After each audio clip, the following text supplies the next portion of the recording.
Rain hammered the windshield as I pulled into Rapid Fix Tech, the kind of place you only visit when something breaks. Maya, my sister, had asked me to drop off her laptop.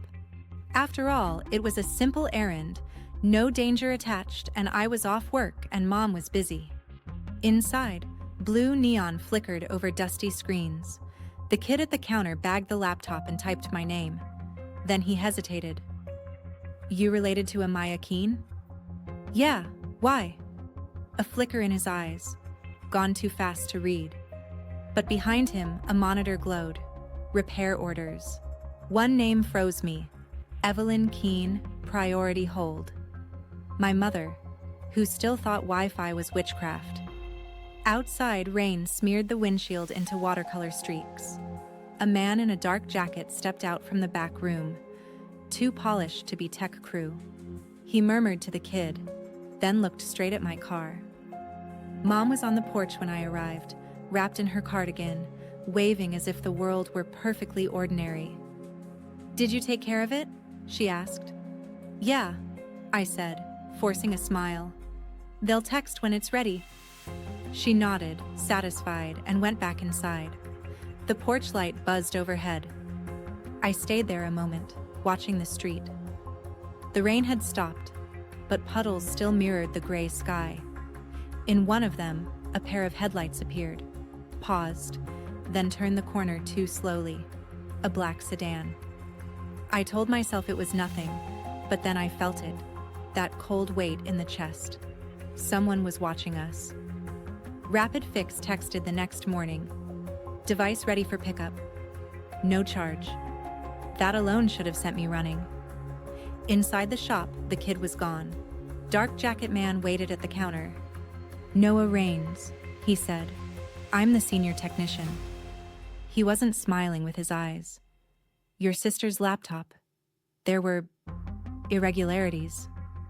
He led me into a back room glowing cold blue. Noah typed something. The screen came alive with a dozen folders. He didn't look at me when he spoke. "Did you know this machine is linked to 4 separate email accounts?" Maya barely checked one. "No." He clicked through. Invoices, credit applications, statements. All in my mother's name. "Someone's been running transactions through her identity," he said. "High-value ones. Property titles, account authorizations. It's not just phishing scams. It's structured, coordinated. Someone's been stealing her life." My hands went numb. "Using Maya's laptop?" I tried to find words. "That's impossible. My mom doesn't even use online banking." "She doesn't have to," Noah said. "Someone's doing it for her." He nodded. "Remote access." The air in the room changed. My pulse hitched. "Could Maya?" He stopped me gently. "Don't jump there yet." He pointed to the metadata on one of the forms. Same digital signature across all files. Whoever did this had remote access, and your sister's laptop was the host. I stared at the screen. My mother's name in legal black type, my sister's device tied to it. It didn't make sense. None of it did. Outside, rain started again. Harder. Noah closed the laptop and handed it to me carefully. "Take this straight home. Don't connect it to Wi-Fi. Don't plug in any drives. There's tracking software embedded in the boot sector." I managed a nod. "What about my sister?" "She didn't plant this, if that's what you're thinking. But whoever used her system might still be watching. You'll need to be careful." "Careful how?" He hesitated. "You live on Maple Ridge Drive, right?" I stiffened. "How do you know that?" His look said everything. "Because they do." I left with the laptop under my arm and rain pooling in my shoes. I reached my car. In the rearview mirror, the black sedan from the night before idled half a block down, its headlights off. And for the first time, I understood the difference between being watched and being hunted. At home, Mom made tea like the world was fine. But in the mail stack sat an envelope from a private financial consultancy. Inside, A property release authorization, signed, in her shaky handwriting. Authorized agent, James Cutter. Mom, who is this? She smiled, trusting and unaware. She frowned. You've met him, haven't you, at church? No, I haven't. Did you give him access to your accounts? She blinked, confused. He already had it, I think. He said he was authorized by the bank. I set the paper down slowly. And your password? She hesitated again. He said he needed it just once, to verify the link. My heart cracked. Trust was the lever, and she had handed him everything. Mom, I said softly, I think someone's trying to hurt you. Mom, do not answer any calls from that number. Not him, not anyone claiming to help you. Do you understand? She looked hurt instead. Laura, don't start. I know you think everyone's a scammer, but not everyone. Her phone rang then. She answered before I could move. James. Yes, she's here. I hung it up. Laura, that was rude. Mom, he's not who you think. And then Maya's laptop woke itself up. Welcome back, Laura. Not Maya, but Laura. The webcam light flicked on. I slammed it shut and called Noah. His voice tightened. Get out. They're watching. I stumbled back into the hallway, pulse roaring in my ears. Through the half-open door, the laptop light flickered once, then went dark. When I finally caught my breath, Noah's voice came again, steady but strained. They're escalating. It means you scared them. Good, I said. Let's scare them back. He hesitated. You sure you want to do that? Yes, I said, staring at the closed door. Because they just called my mother by name. The letter on Mom's desk said the final transfer authorization would be executed Friday morning at 10 a.m. If we didn't stop it by then, Cutter would own her house, her savings, and the last shred of her peace. Noah and I met in a parking lot behind the old credit union. He kept the laptop sealed in a Faraday pouch, as if it were radioactive. It's worse than I thought, he said, eyes scanning the street. The bank documents weren't forged. They were cloned from real templates. Whoever built them has internal access. Inside the bank? He nodded. Someone feeding them live data. I looked toward the glowing windows of the branch. So what's the plan? Noah's mouth tightened. We make them think the transfer's going through, then trace the digital handshake back to the endpoint. Catch them mid-pull. Like bait. He smiled without humor. Exactly. James Cutter approached us calmly like a man greeting friends. Miss Keene, he said warmly to my mother. Then to me, quieter. You shouldn't have dug this deep. You're done, I whispered. Everything you've stolen, every fake account, Noah traced it. He smirked. Do you think you understand the scale? I'm just the surface. Then the lights flickered. Screens across the lobby flashed red. Security breach detected. Cutter grabbed my arm, dragging me toward the exit. Noah, I shouted. Security moved in, too slow. A voice boomed over the speakers. Endpoint traced. Cutter, your network is burned. His phone lit in his pocket. He froze. And then, he smiled. A quiet, chilling smile. This isn't over. This goes higher than you think. After Cutter's arrest, the cameras lit up again. In our house, in the vents, the thermostat, 6 hidden devices. All routed to a name we'd seen only in encrypted footers. Sylvia Trent. Not a ghost. Not just a signature. A puppeteer. Everywhere we went, surveillance followed. Every step we took, an adjustment. Then my sister called, voice shaking. He threatened me, she whispered. He said he'd frame me, unless I helped. Maya, where are you? A breath. A sob. I don't know who to trust. The line died. We found her in an abandoned building by the river, pale, shaking, clutching her phone. She's texting me, she said. Who? Maya turned the screen. A message glowed in the dark. You've disappointed me, Maya. Tell your sister she's next. Sylvia Trent. The hairs on my neck lifted. She was real, and she was close. And for the first time, I felt the full weight of what we'd stepped into. It wasn't just about stolen money. It was control. Systemic. Precise. Personal. We holed up in an abandoned storefront across from the bridge, once a florist's shop, now stripped bare except for broken shelves and the ghost of painted letters on the window. We set a bait transfer, fake funds, flagged routing, a digital tripwire. She'll come herself, Noah said, to clean the mess. She did. The florist shop windows exploded inward, warning shots, not kills. We ran through the back alley, into the car. A phone sat on the seat. It rang. Noah answered. A woman's voice slid through the speaker, velvety and cold. You killed Cutter's operation, she said, but not the system. Then softly, your mother is no longer useful. The line cut. We broke every speed limit to get home. Mom was safe, but the living room was plastered with surveillance prints, every moment of our lives.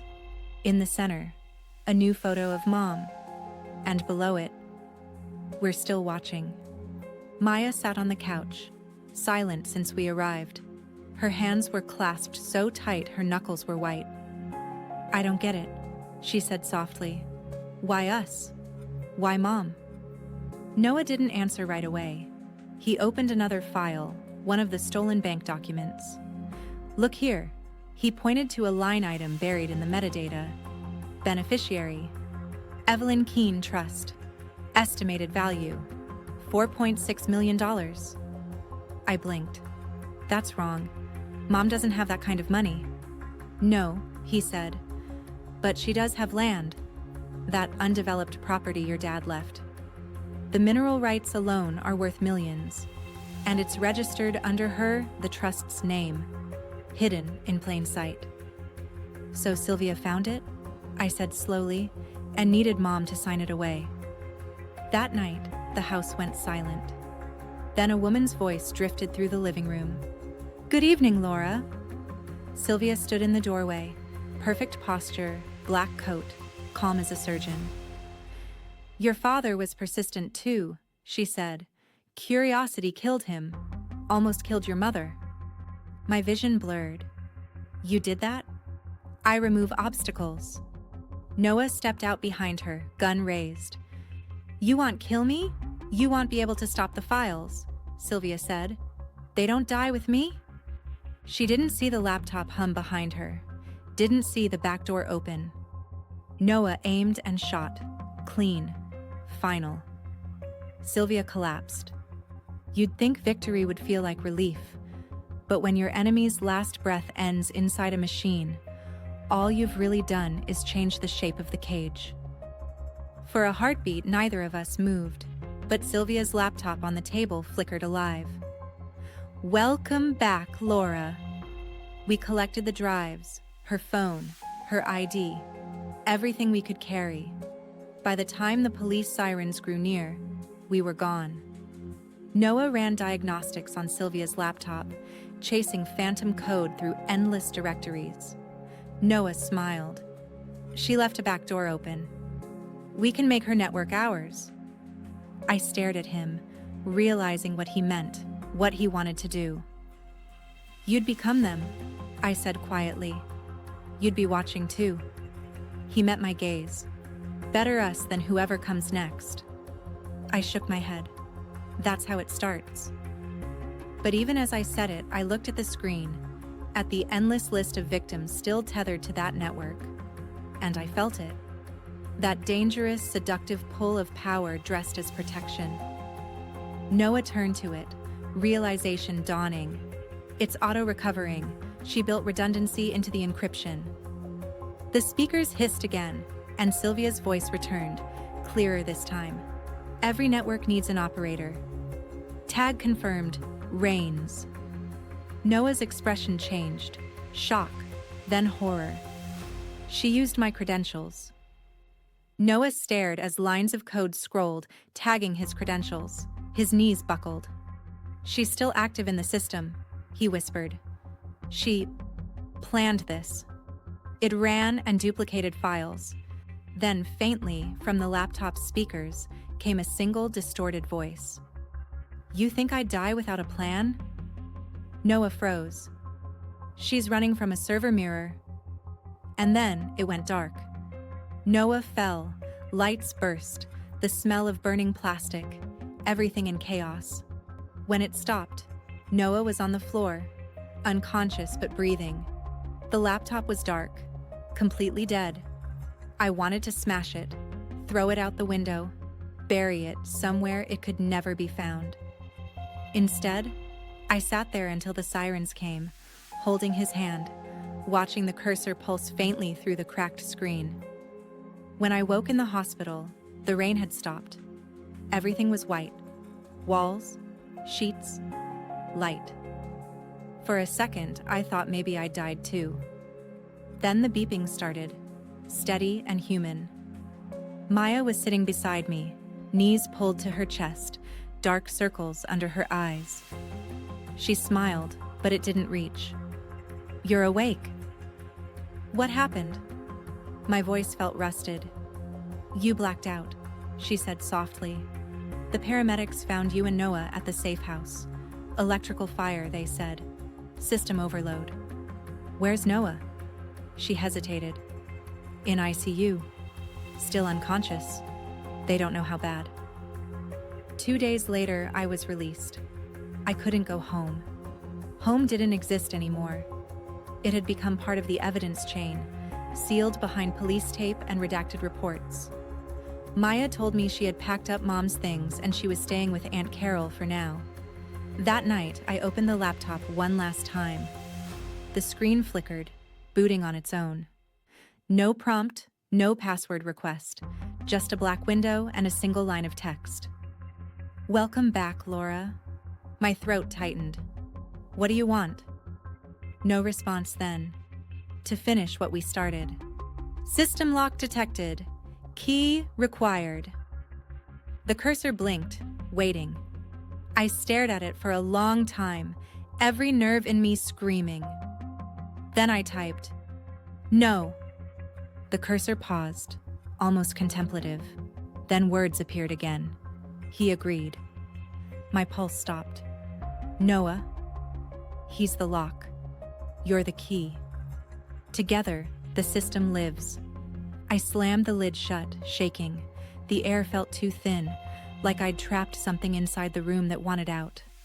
I went to Dad's old property, acres of untended land, wild and silent, the place Sylvia had tried to steal. I dug a hole and buried the laptop deep enough to forget, or try to. But sometimes, at night, I swear I hear a hum under the soil. Sometimes, the thermostat light glows red for a heartbeat. And then, the letter arrived. 2 weeks later, I got a letter. No return address.